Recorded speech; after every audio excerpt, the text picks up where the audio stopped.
Bonjour! Aujourd'hui, nous allons voir, lors de cette capsule éducative, un autre élément du langage musical, soit les nuances. Les nuances nous indiquent l'intensité d'une note, d'une phrase ou d'un passage entier d'une œuvre musicale.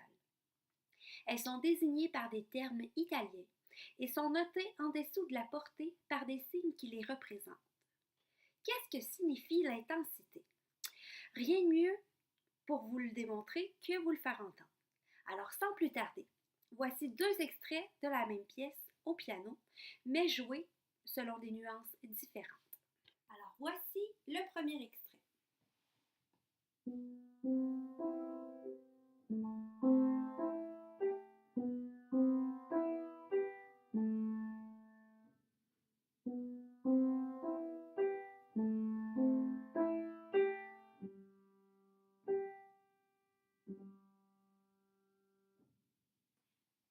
Maintenant, le deuxième.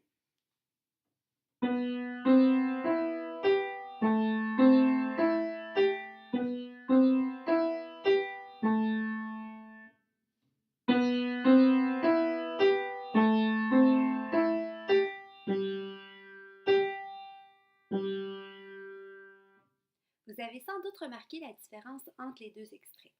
Le premier était joué d'une intensité douce, tandis que le deuxième était joué d'une intensité forte. Les nuances permettent donc aux musiciens d'interpréter une pièce selon une dynamique particulière. Dans cette capsule, nous allons nous attarder à quatre types de nuances différentes. Piano, qui signifie jouer doux et qui est représenté par ce signe. Forte, qui signifie jouer fort et qui est représenté par ce signe. Crescendo, qui signifie l'augmentation progressive de l'intensité du son, donc de jouer de plus en plus fort et qui est représenté par ce signe. Le décrescendo, qui signifie la diminution progressive de l'intensité du son, donc de jouer de plus en plus doux, et qui est représenté par ce signe.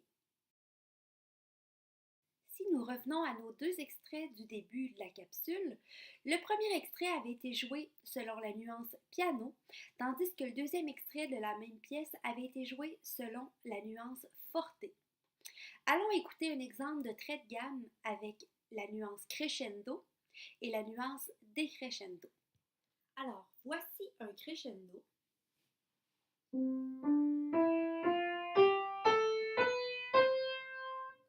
Et un décrescendo.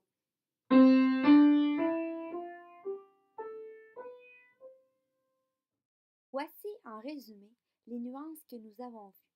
Piano, forte, crescendo et décrescendo. Lors de notre prochaine capsule éducative, nous verrons à identifier les signes de ces nuances dans une partition et à les reconnaître à l'audition de différents extraits. Merci.